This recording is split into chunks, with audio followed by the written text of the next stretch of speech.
if you see my travel schedule, don't you dare tell me you're tired.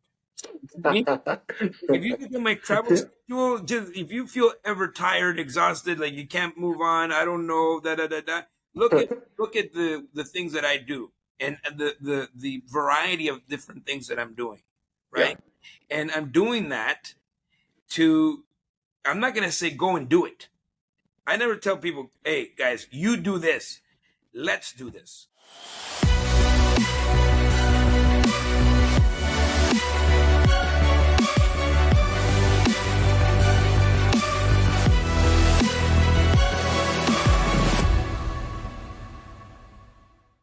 Welcome to the Deals Estate Wholesaling Podcast, where we discuss finding, financing, and facilitating off-market real estate deals.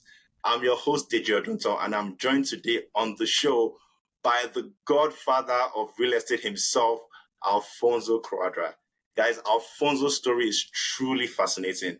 A refugee from El Salvador, dropped out of high school and left home at 15, became a father at 17, started his business at 19, scaled it to multiple locations at 21, lost everything shortly afterwards, didn't give up, pivoted to real estate, and now is on track to cross over $1,000 and has built a mentorship group of over 700 investors and counting. This community is called Wealth Genius. It's a real estate education platform that operates out of Canada and the US, and it helps its members to achieve financial freedom through real estate. A spoiler alert, I also happen to be a member of this community, so it's extremely humbling, and I'm extremely honored to be interviewing the Godfather today. So guys, you do not want to miss this. You need to listen to the very end. Before we dive in, I want to say a big thank you to everyone who is tuning in. If you are a fan of this podcast, please like, subscribe, and hit the notification button. So let's dive into today's episode. Hi, Alfonso. Welcome to the Deals Estate Wholesaling Podcast. Good to be here, Deji. What's going on, my man? I was waiting for the invite for a while, but it's all right. It's all right. Oh man, thank you very, very much for coming on. It's truly an honor to interview you today. And it's not like we didn't want to send the invite, but we wanted to wait until, it was the best time. And I think a lot has happened over the past couple of months, since we've started this. And yes, now is indeed the best time, for us to have this conversation. So thank you very, very much for coming on. Hey, and we just saw each other. We had this big event. Yes. Niagara Falls, 500 investors from all across North America. Actually, there's an excitement in the air, and these are exciting times to be an investor in real estate. And you said stay towards the end, so I'm going to highly encourage anybody that's watching this right now. We're not going to be dropping nuggets here. It's not like a nugget show. We're going to be dropping bombs. Bombs. We're going to be dropping fire here. You know what I mean? Because, as you know, we're going to bring the goods. So you're going to want to stay all the way to the end. Thanks, Alfonso. So, I want to bet that quite a number of people that listen to this podcast, if not everyone, knows who Alfonso is. But we usually start off the show with just giving you that opportunity to share a bit about yourself, just to let everyone know who exactly is speaking. So can you tell us about yourself? Who is Alfonso Cuadra? Well, first and foremost, I am a father, mentor, coach, leader in my community. The reason why I decided to get into the educational space, coaching, mentoring, speaking, is because, when I was young, immigrating from El Salvador and, growing up in Ottawa housing, right? When people would come and try to inspire us in school, no one looked like me. You know what I mean? So I wanted to be that person. I want to stand for something. Yeah. A lot of people. There's a lot of immigrants in Canada, and a lot of people have come here from other countries, and I want them to see an example of what is possible. So ultimately, my life is an example of what is possible for anybody that comes to the Western world. Yeah. Really. I grew up in El Salvador. well, I didn't grow up there, but I was born there. But I was born in the middle of two, one civil war in El Salvador, another one in Nicaragua. So, by the age of 9, I've moved around so much, and I missed a lot of educational opportunities.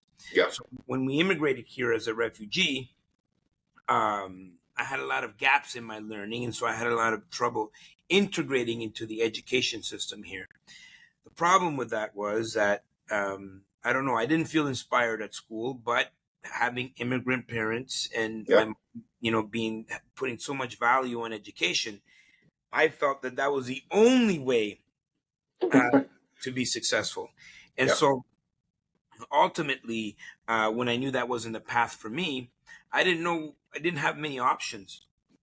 I want to be that person to give options, provide options for a lot of young people. This is why I started the Youth Foundation, is to help young people learn about financial business literacy, learn how to start businesses, learn how to invest in real estate. And so, in a nutshell, you asked me, who is Alfonso Cuadra? I guess I'm a, I'm a, I'm pieces of a lot of things, Yeah. but in the most, if you want to narrow it down to one, um, I'm a leader of leaders, right? So my job is to develop other leaders and help them go to the next level, right? And so I'm the example. I lived it. I've done it. I've proven created systems. My job is to develop you, Deji, help you Yes. become a leader, and that is what I am. Oh wow, that's pop. Thanks, Alfonso. Okay, so now you're doing that actively. Um, I know a lot of people would want to understand who inspired Alfonso. Yeah. Who mentored you as well when you were coming up. Well, you know what? Because I'm a hip hop child, right? From the second, so back home, uh, in the '80s, all we listened to was Michael Jackson, right? It was Michael Jackson. It was like the only artist that existed, in the '80s, and I grew up with that. I could sing Michael Jackson songs before I could even speak English, right? I just thought it was this like crazy thing, like only this one person has all of this talent. When I landed in Vancouver in 1986, um, there was I came out of my building, and there was these kids on a break dancing on a cardboard box, right? And they're like, they're doing Yeah. you know, and then they're spinning on their heads, and I was so fascinated with that, Deji. I was like, whoa, and I was like hooked. That was like the very beginning of my love for hip hop. My first cassette tape that when my mom brought me to the record store and I said I wanted to buy a cassette tape, it was the Fat Boys, right? Okay. Fat Boys' second cassette tape was Run DMC. When I was 12, I tried to start a rap group. It Okay. didn't work out, Deji. Unfortunately, I don't have a good memory, a good enough memory to remember these songs. You know what I mean? So I was never able to remember songs. So I knew that rapping was not going to be my thing. The next thing was basketball. So I was a Yeah. really good basketball player.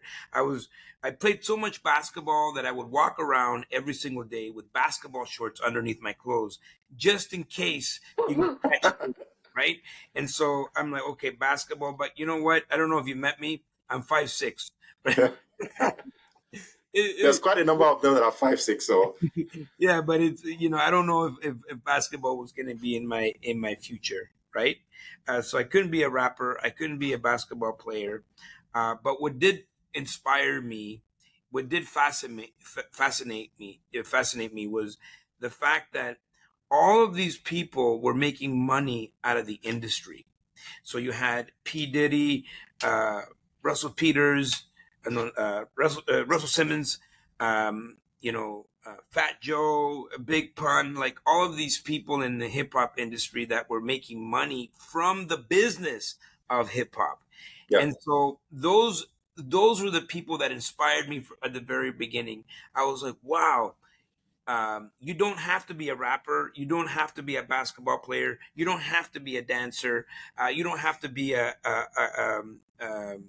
graffiti artist. You could actually make money from the business of hip hop. And so that's what I chose to do at the very beginning. I opened a hip hop clothing store back in 1996. Okay. Okay. And, I was immersed in this culture, and the very first people that inspired me were the P Diddy's, the Fubu's of the world. All those Yeah. all those stories were like, whoa, someone could come out of nothing and build a business based around something they love. That Yeah. was inspirational to me. As Okay. I started to develop my business and develop myself, I had other mentors, people like Jim Rohn, uh, Les Brown, like all the people that were inspiring people at that time. I remember I had like cassettes and DVDs and CDs of all of these people. But it wasn't until I moved to Miami that I had like my very, very first one-on-one mentor, and he didn't know he was my mentor, but he was definitely my mentor. And it's this idea that you can tap into somebody else's experience, and Yep. if they've been there before and they've played the game that you're trying to play, is going to be so valuable for you to tap into, that experience. And since then, I've invested hundreds and hundreds of thousands of dollars into mentorship, coaching programs, speaking programs. As whatever I can do in order to invest in myself. Even right now, we're on our way to another program in August. We invested $100,000 just to be in that program, and so there's going to be lots of mentors and coaches that people are going to go through. Some are formal, like basically I'm paying you X amount for Yep. this. Those are Yep. important. And some of they're informal, right? There are people that that inspire you. They don't know that they're your mentor, but you look at these people and you're inspired by them. Oh wow. Okay. So I'm trying to digest that, and you've clearly walked us through the importance of mentorship, the importance of coaching, and Yeah. we've also seen that in how you've transitioned from building the business of hip hop into real estate, and then building a business that also develops leaders through World Genius. So do you maybe want to walk us through how, this life model of, being teachable, getting the right mentorship, getting the right coaching has taken you from building a business in hip hop to getting into real estate to ultimately building a mentorship group like World Genius? Yeah, so the idea, it comes back to people, right? So I was doing a lot of things by default when I built my first business back in 1996, because I didn't have any money, because I didn't have any skills, because I didn't have much of what is needed in order to develop a business. What I did have is a love for the product. I was a hip hop head, and Yep. I had a passion for making a business out of what I loved. Yeah. But ultimately, you got to look for people, right? And you got to look for people that do have the skill sets, that do have the integration capacity. You need people with money. You need people with time. And so I did this by default. I had this idea. People thought I was crazy. 96% of the people thought I was crazy because I had no money trying to open these stores. At the beginning, it was just one store that I wanted to open, right? Yep. And then what I was good at doing by default is communicating my vision, Okay. right? And so the people around me, my friends at the time, I'm like, listen, this is what we're gonna do, and we're gonna do this, and we're gonna be the next Fat Farm, we're gonna be the next Fubu, we're gonna be the next Sean John, and well, I don't even think Sean John existed at that time, but you know, my friends bought into the idea, right? Bought into and invested in the idea, right? So that was my very first joint venture. Okay. And then I took that business. So the first investment and the money that I raised the first time, think about it. I'm like 17, 18, 19, it was roughly about $2,700. And I took those $2,700 and I turned it into a company grossing in the millions with locations all across Canada, right? Wow. We became the number one urban clothing superstore in all of Canada. And so, I learned a lot from that. The problem was I wasn't an investor at the time. I was just a guy that figured out. It's just like someone that learns how to sing or is an athlete or whatever. They're good at what they do, but they're not business people. And I wasn't a business person. I had to Yeah. develop these skills. And so I went through a time where I almost lost everything because I was not a business person. The money that was coming in, I was spending all of that money.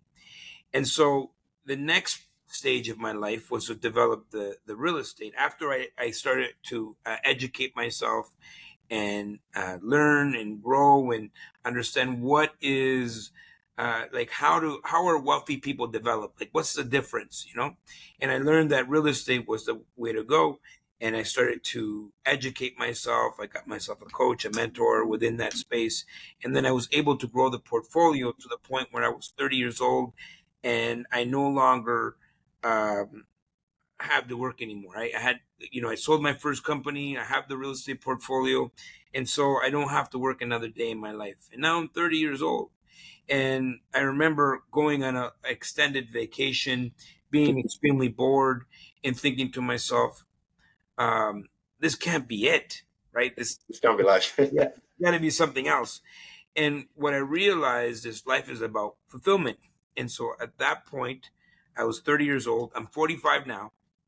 But I made a decision 15 years ago that I was going to spend the rest of my life helping other people achieve financial freedom. And if they can achieve financial freedom, I know that they're going to do amazing things with the time that they have. And so now I have to formalize things, right? And the way I look at anything, it starts with people.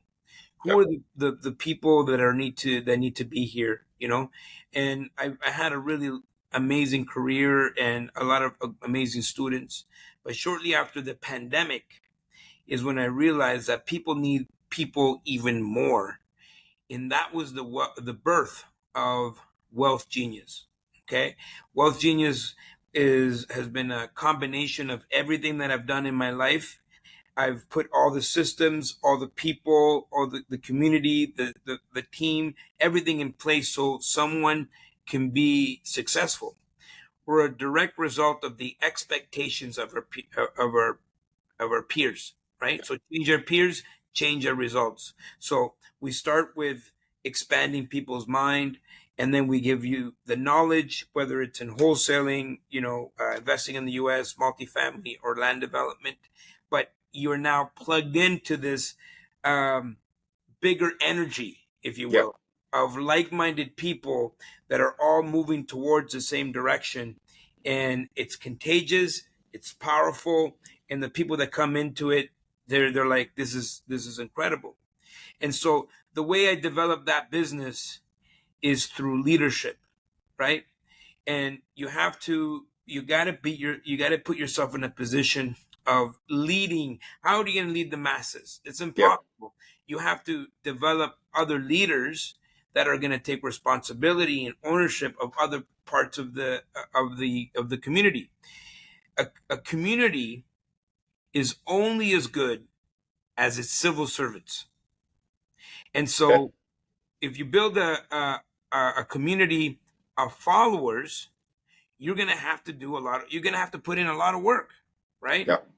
But Wealth Genius has been the one thing in my life that has been effortless.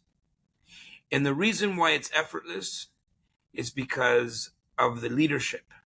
When you create dynamic leadership and you promote and create leadership and get people excited about leadership where they take ownership over different tasks and things, and we can allow other people to come in and plug in their genius, Yeah.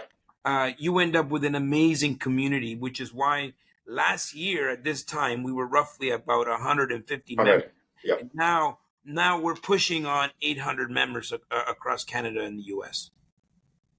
Okay. You could have answered that better, Alfonso. So, you shared with us how you are developing leaders, and myself and all 700 to 800 people in World Juniors would obviously attest to that as the truth.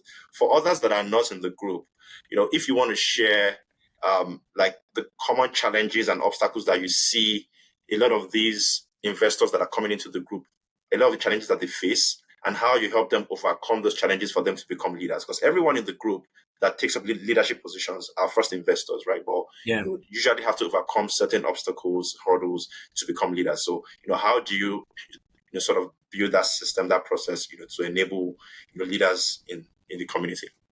Well, the first thing is, we're talking about people within the community or outside of the community. What do I say to people outside of the community? Yes. So, what do you say to people outside of the community about how the community is building up leaders? Okay, so firstly, we help people become accountable by doing. We're very action oriented, right? And so the very first, I mean, content is important, and we have some of the best content. There's a lot of content out there. In fact, I think the content of the world in the history of time of all time doubles every 24 hours. So all of the content that it's ever been created in the history of our existence doubles every 24 hours. And Wow. that's crazy, right? I mean, because there's so much content out there. But what we promote is for you to go out there and get the context. And you're only going to get the context by doing very specific tasks that are going to allow you to internalize the content. So our secret formula, and I don't mind sharing it with people, is providing the content and the context together that gives you an understanding, the confidence to go out there and do. And when you're doing, you're leading the way, Yeah. because people from outside of the community are looking at you and like, oh my God, Deji, you're taking action, right? And if you're taking action, people are going to follow, right? People are going to be like, okay, I want to be a part of this. I want to be a part of what you're doing.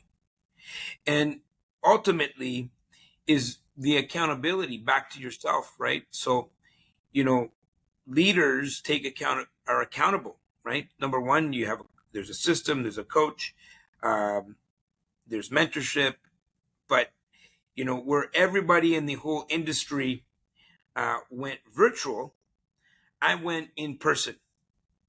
And so one of the biggest differences is like I'm there with you, right? Yeah. I mean, how many meetups have we met at? Countless. But there's a reason for that. It's like if you see me in there, if you see my travel schedule, don't you dare tell me you're tired. If you look at my travel schedule, just if you feel ever tired, exhausted, like you can't move on, I don't know, da da da da. Look at the things that I do, and the variety of different things that I'm doing, Yeah. right? And I'm doing that to. I'm not gonna say go and do it. I never tell people, hey guys, you do this. Let's do this. Like I'm here too. I'm here taking action myself. I'm out here doing walkthroughs. I'm out here in your city. It's not just you're you're kind of in the GTA, Yeah. but I'm everywhere. I mean, I'm in Vancouver. I'm here. I'm there. I'm in Irvine, California. I'm in Tampa. I'm in Texas. I'm in Cleveland. You know what I mean? I'm there with the people, right? And so for the question was, what would you say to people that are right now struggling or trying to overcome an idea of like why they should even join a community? The answer is Wealth Genius is in person work here. I'm not going anywhere. I'm going to lead the way. By leading the way, by doing what needs to be done, you're going to do what needs to be done.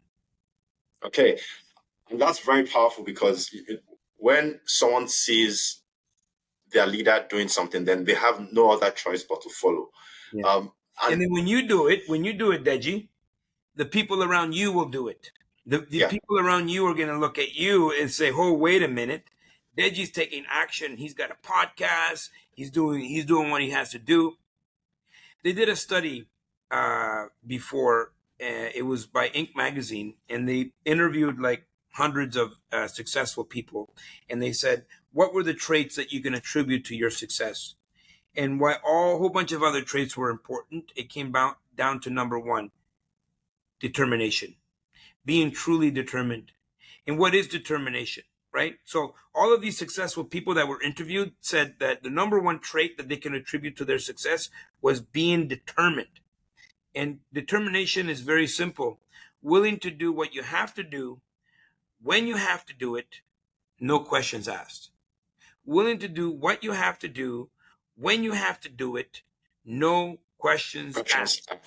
Right? And so when you're taking action, even though you're tired sometimes, I don't know what you were doing before this podcast. You might have said, well, you know what? Like, I'm sure if I called Alfonso right now and said I was feeling under the weather, he would be okay with it.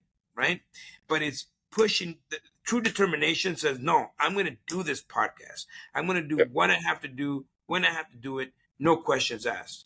Maybe you're scared of podcasting at the very beginning, but no, I'm willing to do what I have to do when I have to do it. No questions asked. Maybe you're scared of making the phone, picking up the call, calling a realtor, a seller, calling people from Kijiji. All those things make you uncomfortable, but they're building you as a leader, because if you are scared of these things, so are 96% of the other people. And by you doing it, you automatically inspire other people to do it. Thanks for that, Alfonso. And you touched on something that I shared, on one of our mentorship calls, where I was like, before this year, I was really never on video. And the thought of starting a podcast never came up because, like, with podcasting, people just only hear your voice. And for someone who has a strong accent, who stutters, it wouldn't be the first channel that comes to mind as the channel you want to invest in and build out your platform. But to your point, that was what was required to be done at the time. And irrespective of how the accent sounds through audio, irrespective of the stuttering, it's what we are doing now, and we're essentially here to create value to the community and to all our listeners. So thanks for echoing that as well. Yes, sir. And you're doing a great job. Thanks, sir. Okay, so another question that I know a lot of people would like to find out about is, all through your journey, was there a time where you figured this is the right time to get mentorship, this is the right time to get coaching? Because I believe there's usually a timing element to it. Can you touch on the different parts of your journey where you felt, at this time, I needed coaching, I needed mentorship? Or is it something that you could just do anytime? I think there's my first mentor was my mom. Okay. Right? My mom, mentoring is happening informally all the time, right? Primarily all of my teachers, didn't inspire me, but there was one teacher. There was one teacher that did, right? Okay. And indirectly, she was my mentor, right? There's people that have come into my life that have had that position, and so mentorship, it's nothing that there's no age limit. You cannot be too young or too old. The only difference is formal versus informal, right? Informal is your mom, right? Like, your mom is, as you're growing up, she's mentoring. Your parents are mentoring you as you're growing up, but there's not going to be an invoice. You know what I mean? From the goodness of their heart, right? So, as you're getting older, you're going to have different types of mentorship relationships. Yeah. And the issue is, at some point, the people that don't have the results that you're looking for are no longer in a position to help you where you're going. And so at that point, when you decide that you are now ready to move to the next level, maybe you want to start investing. Like, my mom could never mentor me on investing in real estate. She has no clue on what it is, it's just not in her wheelhouse. And so, at that point, I needed to reach out to someone that has been doing what I was doing. When I was starting my business, I went talked to business people, right? I was like, "What's your experience? What it is? What do you do? How do you do?" You're always going to be stronger, better equipped if you reach out and you tap into the experience of someone that has done it before. And so there's no real time, Deji. It's just the time is always today, right? Yep. Um, and there's going to be some informal relationships of mentorship, and there's going to be some formalized ones where there's an exchange of value. I'm going to pay this much for this program or whatnot. Yep. Um, you can't do, in my opinion, you can't do it without coaching and mentorship, right? Uh, Especially if you're looking to compress time. This is Yep. what I know. Yep. All the professionals in the world, all the high level executives, all the highest performers in our world have coaching and mentorship, right? And so look for it doesn't have to be me, it doesn't have to be Yep. you, right? But it has to be someone. Reach out to someone that can help you go to the next level. Thanks a lot for that. Was that I think I strongly resonate with that.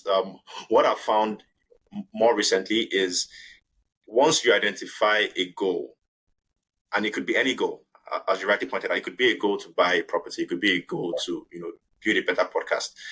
Once you identify a goal and you are convicted of that goal, then as you rightly pointed out, you would seek out someone who is already doing that or who has done that before, and then Yes. engage that person to walk you through that process, to lead you Yeah. through that path, ensure that you do not make the same mistakes they made.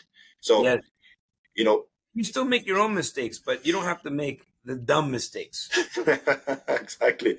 And there's been countless times, that I know that has almost happened even in the wholesaling business, where Yeah. if not for guidance from other people that had gone ahead of me, I would have made very stupid mistakes. There's one mistake that, well, I wouldn't call it a mistake, but again, it was because at the time I hadn't asked the question, I hadn't reached out to someone who was doing this before, so I didn't know. With wholesaling, as you know, when you get a property under contract, ideally you get paid on closing, right? Yes. But when I started, I didn't know that. So I thought you got paid on the contract assignment. So Mm. here I was with the seller trying to negotiate, and because it was my first deal, I was really excited about creating value for the seller. And I was telling the seller, you know what, you can close whenever you want. In fact, you could close in 2 months. Like just close whenever you want, as long as you want, just take your time. And then the seller was so excited and he said, yes, yes, yes, yes. And then we signed the contract and I assigned it. It was a 20K assignment for first deal. And as soon as I assigned it, I emailed my lawyer, said, hi, that when am I getting my check? And then he said, what check? I'm like, my check, 20K. We just did the deal. He's like, yeah, you just assigned the deal. I'm like, yes. When am I getting the check? He said, no, you get paid on closing. And I'm like, oh my God, what the hell will I do for 2 months? So for 2 months, I was like, okay, so I'm just going to wait for this deal to close. But now that you're saying what you're saying, at the time, no one had told me that you get paid on closing. Now, Yeah. if someone had told me, chances are that when negotiating that deal, I might have maybe structured this in a different way. Yeah. So, it was, I would say it was a good wholesale fee, but it was the most painful 2 months Yeah. ever. Yeah. And you know what? You can't completely eliminate mistakes, but you can mitigate the mistakes and not make the obvious mistakes Yeah. by surrounding yourself around the right people. Okay, and that's a perfect segue into the next question, which is more around world trainers and the community that you've created. So I know as you were speaking before, you shared a lot about the program, but could you give us an idea of the entire world trainers program, like the different models? I know that you have a wholesaling component, so it will be interesting for people who are listening who lean more towards wholesaling and finding off market deals, just to learn about like the program and what's available. Yeah. So, well, it started with multifamily. I'm a multifamily investor. Yep. Um, this is kind of where everyone needs to end up, even though you're in land development, whatever strategy that you're going to use. At some point, you should be looking to end up in long-term deals. And the Yes. best long-term assets are multifamily, by hands down. This is how, in my opinion, you build true generational wealth. And so, having done that, there's a lot of things in my life that I've branched out to. For example, before it was called wholesaling, we just called it assignments, right? Yes. Back in the early 2000s, and we would assign deals that we couldn't do, right, or we couldn't pursue. And so, every single investor, every single investor needs to have a wholesaling department, because if you're truly serious about going after multifamily and building your portfolio, you're not going to be able to do every single deal, right? Yes. And so these deals are going to land in your lap, and it's a perfect way for you to make an extra 20, 30, $40,000, and keeping everybody engaged in real estate, especially now. For me, I have an office, right? So Yeah. I gotta get everyone's got to be working. So everybody deserves that, but not everybody knows that. And it's a perfect way for someone to get started in real estate. Yeah. This just requires your time, right? So everyone can start, with a wholesaling company, and it's a great active strategy that at some point you could leverage into multifamily. So I thought, you know what? Let's look at all of the things that there's a lack in the market. Like, no one teaches wholesaling, no one teaches multifamily, no one teaches land development or U.S. investing, and so we have those tracks. But it's just like a university, Deji. What my true vision is to create an ecosystem. And so when you go to a university, there's people that are majoring in law. There's people that are majoring in being a doctor, or Yep. people are engineers, but they all collaborate because they all go to the same school, and they can work with one another. You build camaraderie with the people, and so that's exactly what Wealth Genius is. It's like ecosystem. Yeah. So people in here, whatever track that you choose, whether you want to be investing if you want to be learning about how to create your own wholesaling company, or you want to be in multifamily or land development or investing in the U.S., and now we're going to be adding short-term rentals. Whatever part of that you want to participate in, you are still part of this community, and you have all the perks, like coming to all of the events and the meetups and the member only conferences that we just had this weekend. And so Yeah. it's all kind of interconnected. And how fun is it to have people learning about wholesale, and you have multifamily investors like hungry for deals, Yeah. right? So the wholesaler could flip the property to the land developer. The land developer could could flip it to the multifamily investor. So what Yeah. we've done is, like, we've created an ecosystem where everyone can work together, and there's synergies and camaraderie that is created, and that's Wealth Genius. Okay. You've even explained it way better than even I expressed it to be. Yeah. Okay. So you mentioned that there's quite a number of tracks, and this is essentially a wholesaling podcast, and the listeners who come on here are usually people who are leaning towards wholesaling, Yes. more like the skills and the abilities to find off-market deals. So, can you shed more light on the track that sort of speaks to those types of people or that niche of Yes. investors? So it's set up for someone that would want to, like I said before, everyone should have a wholesaling division in their company, Yeah. right? So the track speaks to someone either wanting to start a wholesaling business, or wants to add the wholesaling component to what they already are doing, right? And it simple as it sounds, like the simple assignment, There's a lot of nuances, as But you know, that you need to know in order how, in terms of setting yourself up. Who do you hire? How do you hire? When do you hire? Who picks up the phone? Who does this? Who sends the email? How do you send the email? How do you create a buyer's list?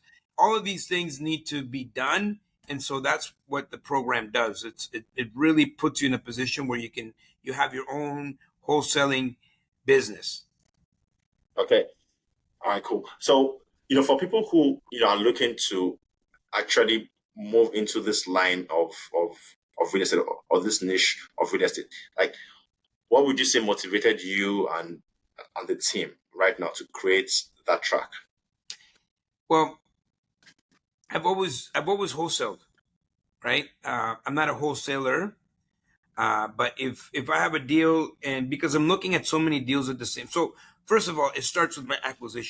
acquisition department, and through my acquisitions department, I've created deal flow, where I have lots of deals that I could put under contract. But Okay. sometimes I need to focus, right? So it's like, okay, these deals are good, but I'm not going to be able to take down all of them. I'm just going to take down the ones that are most in alignment with my goals and my company and where I'm trying to go. And so maybe you have two or three deals that will have to either uh, do a collaboration with another wholesaler, or Okay. simply approach another investor if they want to take on this deal. And so this is something that I'm doing anyways. Yeah. And in our program, we have Thea Vellenor. Yeah. And, like, the activity and the depths of knowledge that this person has, I was like, okay, this is a perfect way to work, because I didn't, if I was going to do a wholesaling thing, I don't want to be known for everything, Deji. Yeah. You know what I mean? Yeah. Like, I don't want to be known for the lands. Like, I could do all these things, but then you're not developing leaders, right? So Thea is, she's a beautiful person, and you know, through Thea, we've created the wholesaling track, and I know that it was. You know how I know it was needed? The second we opened up our mouth, everybody started talking about it. You know what I Yeah. mean? Yeah. Including my own daughter, and these are strategies that anybody, if you're willing to put in the time and follow the process, anybody can have a real estate business, right? Yeah. And so I think it was needed. It was definitely needed. There's nobody else that I know of right now that has what we're creating, right? Because it's a wholesaling. It's not a wholesaling business. It's a wholesaling track amongst all these other educational tracks, which Yeah. means, like, look, if you had a wholesaling educational platform and that's all people are learning, that means people, how are they going to wholesale deals to each other? Yeah. True. Who are they going to wholesale deals to, right? But if you have a track amongst other things, that means that we've created an ecosystem where people can now work with one another, build camaraderie, and everyone can make money. It all stays in house. So that's the vision. And I got to commend you for that, because, like, I strongly resonate with the fact that with wholesaling, a lot of people think, it's just, finding a deal and assigning a deal because you are not able to close on the deal. Yeah, I think there's a lot of myths around that. But to your point, every every every deal, every successful deal, starts with finding the deal.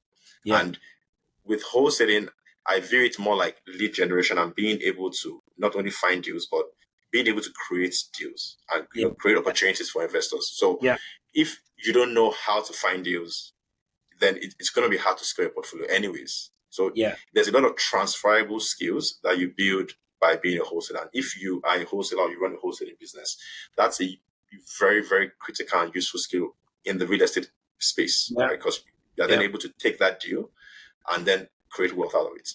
Yes. And some of the deals you might want to keep. Yeah, yeah. Yeah. No, it's good. Cool. I love that you're doing this, Deji. That this is amazing. Thanks, Alfonso. So quick question on this. Like, so who would be the types of investors that this would be geared to? And if they wanted to learn more about this, like how do they learn more about this? We're talking about wholesaling. Yeah, Yeah. So we do have. So look, one big difference between other platforms and what we do at Wealth Genius is that we're very in person. We have a lot of in person events. Like yeah, I was saying before, we were just at this conference, our members only expand conference in Niagara Falls with close to 500 people there. It was incredible. And so what we do is and I don't know when you're going to release this, but we have a lot of different events all across North America, not just Canada, but Canada and the US. yeah. We just came back from Irvine, California, Las Vegas, all across Canada, Vancouver, Edmonton, Calgary, Saskatoon, Ottawa, GTA area, Montreal, Halifax. And so we're not just doing multifamily events, we also have wholesaling specific education training. And the next one is not this weekend, but the weekend of the 8th in St. Catharines.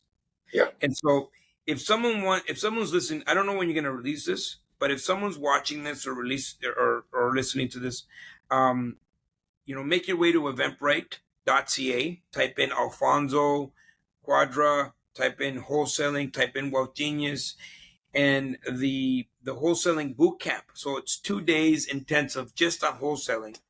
It's going to be in St. Catharines, Ontario. So that's near Niagara area. So I'm hoping to see people there. But if you missed that one, if you're watching this in the future, just go to eventbrite.ca. There's a lot of different times that we're going to do these events. Oh, perfect, Alfonso. Okay, so that brings us to the end of the episode. If you had one thing, to share with our viewers before you leave, what would that one piece of advice be? Well, I'm big on goals, right? So set big goals for yourself to not only to inspire yourself, but not necessarily to get to the end, to get to that goal. Set big goals to see the type of person that you're going to become on the way to achieving that goal, right? Because Yeah. you're going to grow, you're going to build, you're going to get stronger, you're going to create, you're going to, you're not going to be the same person on the way to getting to that goal. And Yeah. so set big goals to see the person you're going to become. One of my favorite quotes is success is what you attract by the person you become. Success is what you attract by the person you become. And so you are going to attract everything you wanted in life by becoming the person that you're supposed to be. Bombs. And you promised Bombs. and you delivered. Bombs. Okay, so we usually ask a question before at the end of every episode, which is, can you tell us your greatest L in real estate and what you learned from it? Yeah. Listen, if you ask someone what is your biggest loss and they say I've never lost, BS. Don't do business with that person, right? Because if they haven't had a loss, they're playing with your money. You know what I mean? Yeah, You're the guinea pig. You know what I mean? So I've had many. One very specific was my first business where I almost lost everything, right? Yep. And I had to rebuild myself.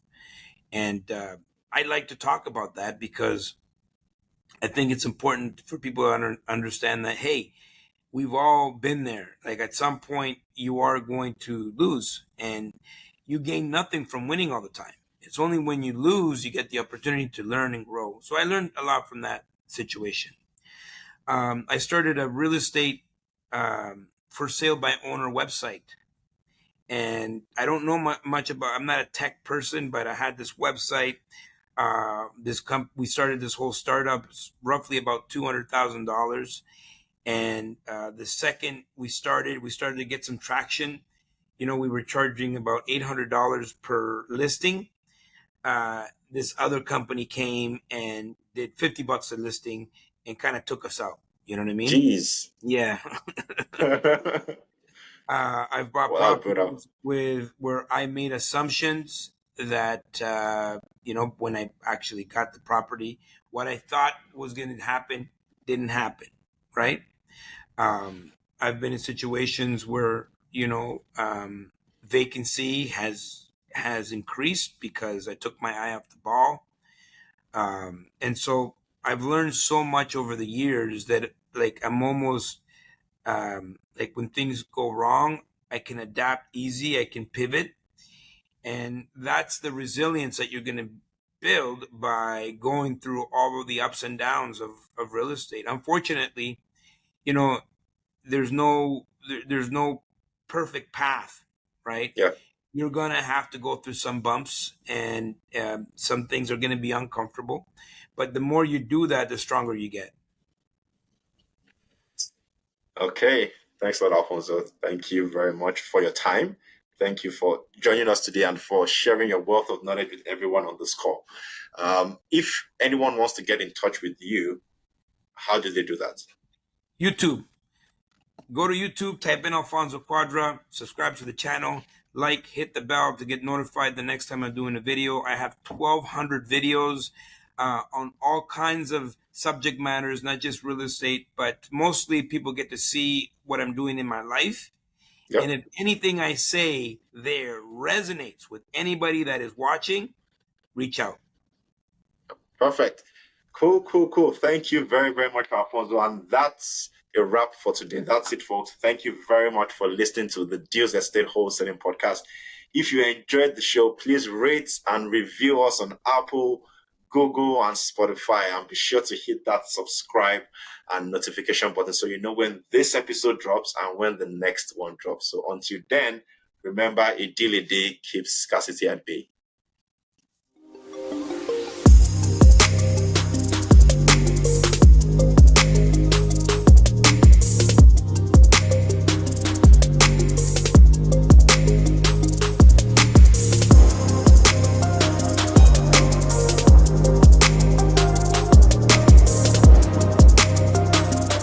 Purpose powerful enough will make you unstoppable.